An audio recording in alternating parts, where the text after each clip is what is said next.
Kung pinanghihinaan ka ng loob ngayon, pakinggan mo ito. May mga panahong darating sa buhay natin na pakiramdam natin, pagod na tayo. Pagod sa laban, pagod sa paghihintay.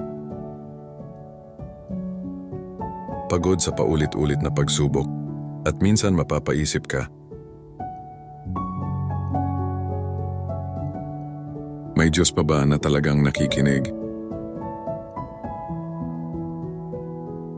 Pero tandaan mo ito, ang katahimikan ng Diyos ay hindi kawalan ng pagkilos.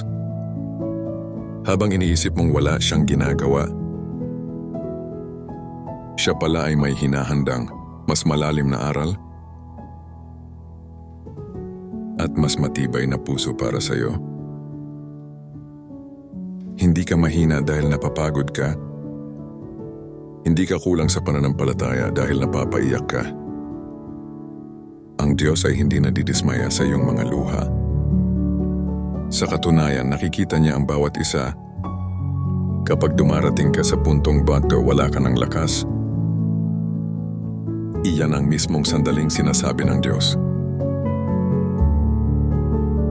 Hayaan mo akong kumilos. Dahil ang kanyang lakas ay mahahayag kapag tayo ay mahina. Huwag mong sukuan ang panalangin dahil lang hindi agad dumarating ang sagot. May mga sagot na hindi minamadali dahil ang binabago muna ng Diyos ay hindi ang sitwasyon, kundi ang puso mo.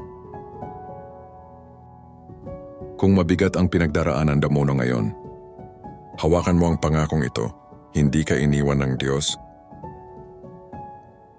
at hindi ka niya pababayaan. May dahilan ang bawat paghihintay, may saysay ang bawat luha, at may liwanag kahit tila madilim ang daan. Kaya bumangon ka ulit, hindi dahil malakas ka, kundi dahil may Diyos kang malakas. Magtiwala ka, hindi pa tapos ang kwento mo. God is with you, do not lose hope.